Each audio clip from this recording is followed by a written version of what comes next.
Quantas vezes estamos lendo um artigo científico e temos dificuldades para entender o que foi realizado pelo autor?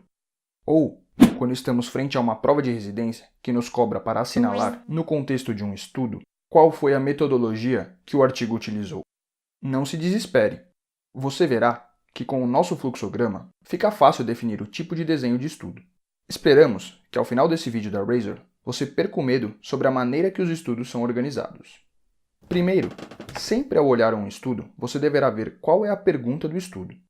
Nesse momento, seu olho deverá rastrear algumas palavras-chave, que são descrição, distribuição e frequência, ou comparação e análise. Cada grupo de palavras se relaciona a um grande grupo de desenhos de estudos. São eles os famosos desenhos descritivos e os desenhos analíticos. Dentro do primeiro grupo, temos 4 desenhos básicos a saber: relato de casos, série de casos, cross-sectional ou transversais e ecológicos. Já os desenhos analíticos se subdividem em 2 grandes grupos: observacionais e intervencionistas. Nos observacionais, temos os famosos caso-controle e coorte. Além disso, nos intervencionistas, temos os ensaios clínicos, nas suas 4 fases, e os ensaios de comunidade. Pronto! Dessa maneira, temos uma cobertura de mais de 90% dos desenhos de estudos. Agora, vamos aos truques que diferenciam cada um deles, tornando seu estudo mais simples. Primeiro, vamos analisar os descritivos. Como vimos, os encontraremos quando nos depararmos com o primeiro grupo de palavras. Os relatos de casos e as séries de casos são muito similares.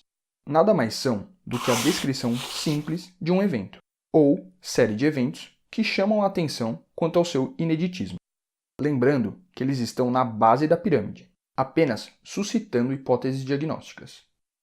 Já os estudos transversais, ou também conhecidos como prevalência, são as famosas fotografias. Se você mantiver essa ideia na cabeça, não tem como errar. O pesquisador estará tirando uma foto de determinada situação para fazer hipóteses em cima dela. Os estudos ecológicos vão apresentar uma correlação entre 2 variáveis contínuas. Em outras palavras, geram as famosas equações de primeiro grau. Um exemplo claro é a associação entre tabagismo e incidência de neoplasia de pulmão. Quanto maior um, maior o outro. O problema desse tipo de estudo são os chamados vieses de confusão, pois não conseguimos ver se a associação ocorre por outro fator.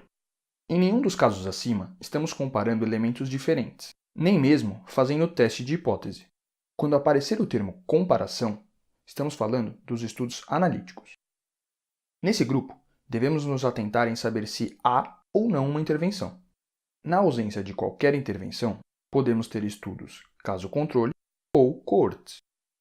Os caso-controles são estudos que vão comparar doentes com indivíduos saudáveis. A medida de associação gerada será o odds ratio. Geralmente, com apenas esses dados, é possível identificar esses estudos. Já na coorte, você deverá lembrar da antiga estratégia de guerra grega chamada de coorte, em que os soldados acompanhavam a tropa. Nos estudos, tanto prospectivos quanto retrospectivos, o pesquisador irá acompanhar ao longo do tempo uma determinada população, e a medida de associação gerada será o risco relativo. Por fim, sempre que o pesquisador disser que apresenta uma intervenção sobre um indivíduo ou população, você estará diante de um ensaio clínico ou ensaio de comunidade, respectivamente. Finalmente, restam 2 tipos que não se enquadram nas perguntas-chave, mas são mais fáceis de identificar. São eles: as revisões sistemáticas e as meta-análises, que são a reunião dos estudos já descritos.